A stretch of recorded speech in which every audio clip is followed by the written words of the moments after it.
Tu veux un mari dans 2 ans. Tu sais quoi? Je crois que j'ai un plan à long terme, genre sur 5 ans.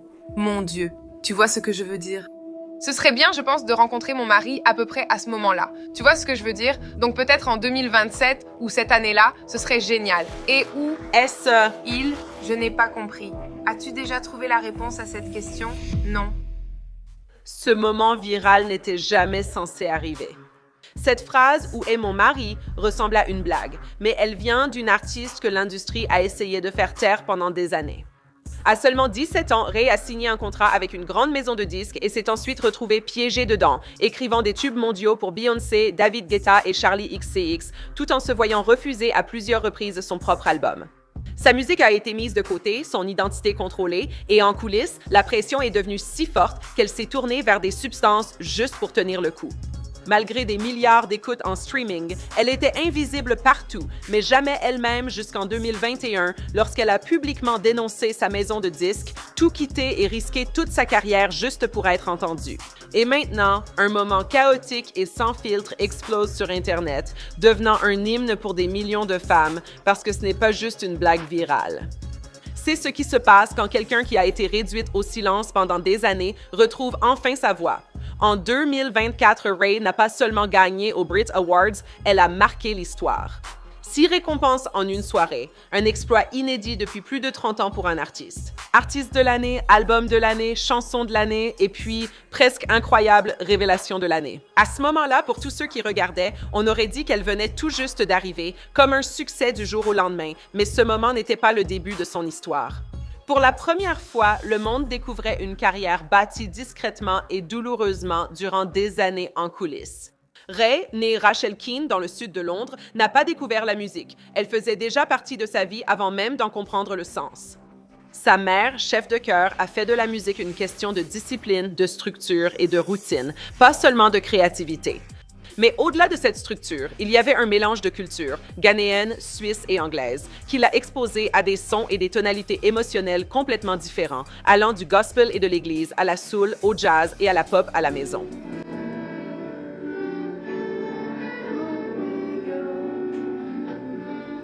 Ce mélange a influencé ses goûts et provoqué une tension intérieure, donnant l'impression de ne pas appartenir à un seul univers sonore ou identité.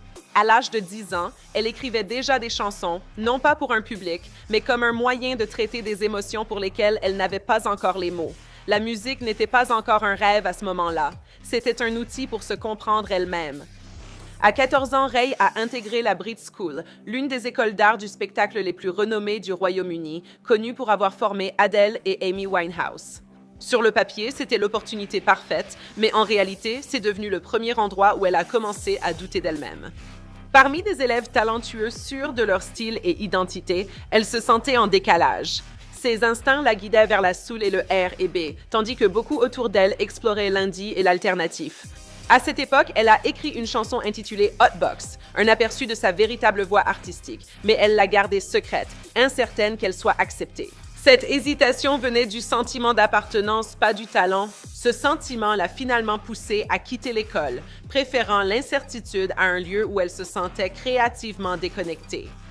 À 17 ans, Ray a signé un contrat avec Polydor, l'un des plus grands labels du Royaume-Uni, un moment qui aurait dû marquer le véritable début de son ascension.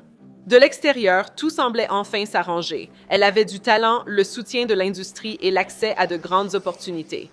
Mais ce qui n'était pas visible à l'époque, c'était le prix de ce contrat. La musique que je sortais était sans âme. Elle ne disait rien. Au Royaume-Uni, tout tournait autour des succès immédiats, des hit dance, vous savez, des singles et de faire de l'argent. Le label ne s'est pas contenté de la soutenir, il l'a façonnée, l'éloignant de ses instincts pour l'orienter vers ce qu'il jugeait commercialement viable. Et pendant que des portes s'ouvraient, autre chose se produisait en même temps. Son contrôle sur sa propre identité en tant qu'artiste commençait tout juste à lui échapper. Au fil du temps, Ray est devenue une voix précieuse de l'industrie, mais pas comme beaucoup l'auraient reconnue.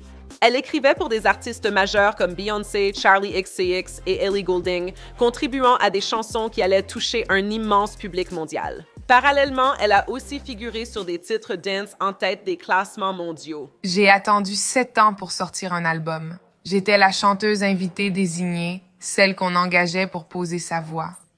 la fille. Des chansons comme Tu ne me connais pas ont généré des millions puis des milliards d'écoutes en streaming. Je veux dire, de l'extérieur, ça ressemblait à du succès. Des sorties constantes, tu sais, une grande visibilité, de l'élan, mais il y avait un décalage. Sa voix était partout, reconnaissable et influente. Pourtant, son identité en tant qu'artiste restait ou demeurait indéfinie. On ne la présentait pas comme elle-même. Elle servait de voix pour les succès des autres, sans bâtir sa propre carrière. Entre 2017 et 2019, Ray est devenue l'artiste incontournable pour les collaborations, travaillant avec de grands noms comme David Guetta, Jack Jones et Mabel, apparaissant constamment sur des chansons qui rencontraient un grand succès commercial. Tout semblait indiquer qu'elle s'épanouissait, mais une frustration croissante se cachait derrière. Chaque collaboration renforçait sa réputation dans l'industrie, mais affaiblissait sa présence en tant qu'artiste à part entière. Lorsqu'elle a insisté pour sortir un album, quelque chose qui définirait enfin son identité, on lui a répété qu'elle n'était pas prête.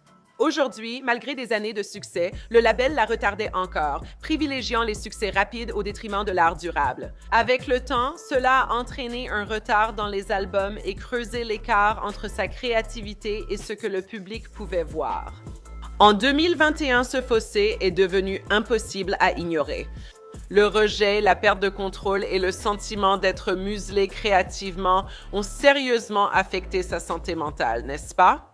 Je pense que j'ai même réussi à supporter ma carrière parce que j'étais constamment sous une forme de sédation pour pouvoir continuer, que ce soit avec de l'herbe ou d'autres choses dont je parle dans mon album. Plus tard, elle a expliqué en interview qu'elle avait recours à des substances à l'époque, non pas comme mode de vie, mais pour gérer la pression et la frustration. Ce n'était plus une question de carrière, mais de bien-être. La situation était arrivée à un point où continuer ainsi n'était plus tenable. Quelque chose devait changer. Ce changement n'a pas commencé avec la musique. Il a commencé avec elle. Au milieu de tout ce chaos, Ray a pris la décision de devenir sobre. J'ai besoin d'être sobre maintenant. Je crois que j'en étais arrivée au point où je fonctionnais normalement et personne ne pouvait même s'en rendre compte. Oui. Tu vois ce que je veux dire? Et c'est là que tu te dis, ça devient vraiment grave maintenant et tu remarques que ça affecte tes relations. J'étais tellement instable. Mon médecin m'a dit, tu dois régler ça. Il ne s'agissait pas de relancer sa carrière, mais de survivre. Sa sobriété l'a forcée à affronter ce qu'elle avait anesthésié. Anxiété, traumatisme, incertitude sur l'avenir. Mais cela lui a aussi apporté une clarté qu'elle n'avait pas eue depuis des années. Pour la première fois, elle cessait de répondre aux attentes de l'industrie et retrouvait sa vraie nature. Et ce changement intérieur allait devenir la base de tout ce qui allait suivre. En juin 2021, Ray a choisi de rendre cette prise de conscience publique. Elle a publié une série de tweets expliquant sa situation, des années sous contrat avec un label, plusieurs projets terminés et toujours aucun album autorisé à sortir. Absolument. J'ai vraiment atteint ma limite et je prie juste oui. Soit ils m'écoutent maintenant, écoutent leur artiste en souffrance et ils me donnent le budget pour mon album et prennent mon art au sérieux, soit on se sépare et ils peuvent s'épargner ce casse-tête.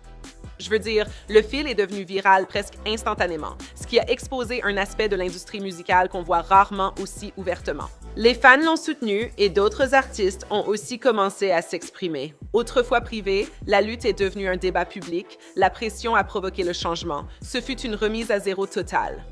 Sans le soutien d'une grande maison de disques, elle entrait dans l'incertitude mais gagnait un contrôle créatif total. Pour la première fois de sa carrière, je veux dire, chaque décision, de l'écriture des chansons à la production jusqu'à la sortie, lui appartenait. C'était un risque, oui, mais c'était aussi la première véritable occasion de se présenter sans compromis. Je veux dire, avec cette liberté est venue une nouvelle forme d'élan, n'est-ce pas? Ray a commencé à créer de la musique à sa manière, construisant enfin quelque chose qui reflétait son identité. Puis est venu Escapisme, un morceau qui a profondément résonné auprès du public, en particulier sur des plateformes comme TikTok. Je veux dire, sa sincérité brute et sa profondeur émotionnelle lui ont permis de grandir naturellement, atteignant finalement la première place du classement britannique. Ce moment a prouvé quelque chose de crucial, non seulement à l'industrie, mais aussi à elle-même. Elle n'avait pas besoin de rentrer dans le moule pour réussir. Maintenant, en 2023, elle a sorti son premier album, My 21st Century Blues, mais ce n'était pas un premier album traditionnel. C'était des années d'expression réprimée qui se faisaient enfin entendre. L'album traitait de la dépendance, des traumatismes, de la célébrité et de l'identité avec une honnêteté rare dans la musique grand public.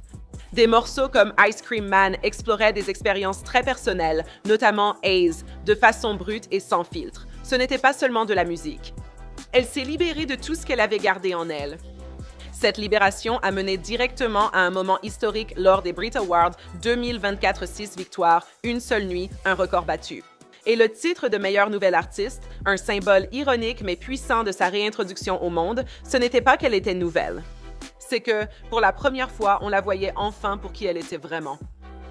Avec la montée de la notoriété de Rai, un autre phénomène est apparu, moins lisse mais aussi puissant. Lors de ses concerts et dans des extraits viraux, une phrase s'est imposée. « Où est mon mari? » Ce n'était pas prévu dans une stratégie réfléchie ou un plan de label. C'était spontané, un peu chaotique, mais authentique. C'est précisément pour cela que cela a touché les gens. Des extraits d'elle disant cela ont circulé sur TikTok et les réseaux sociaux, devenant une blague interne qui est vite devenue bien plus importante. Pour beaucoup de femmes qui regardaient, ce n'était pas seulement drôle, c'était aussi quelque chose auquel elles pouvaient s'identifier. Cela exprimait à la fois de l'humour, de la frustration, de l'indépendance et de la vulnérabilité. Sa puissance venait de son authenticité et de son absence de filtre. Après des années à être façonnée et contrôlée par l'industrie, c'était Ray totalement naturel, simplement en train de parler, plaisanter, exister en temps réel. Étrangement, ce moment est devenu le symbole de sa nouvelle ère. Non seulement artiste acclamé, mais aussi personnalité à laquelle on se connecte au-delà de la musique. C'est devenu un hymne, pas dans le sens traditionnel d'une chanson, mais comme un sentiment partagé, un rappel que même après tout ça, ce succès, les récompenses, la reconnaissance mondiale, elle restait humaine. Toujours en quête, toujours en train de chercher sa voix comme tout le monde, tu vois, sous le regard des autres. Je veux dire, Ray n'a jamais été un succès du jour au lendemain. Elle a mis 10 ans à se construire, une voix que le monde avait déjà entendue, mais jamais vraiment reconnue. Et quand elle a pris le contrôle de son histoire, tout a changé, car être invisible ne signifie pas ne pas exister, mais seulement que le monde n'a pas encore suivi.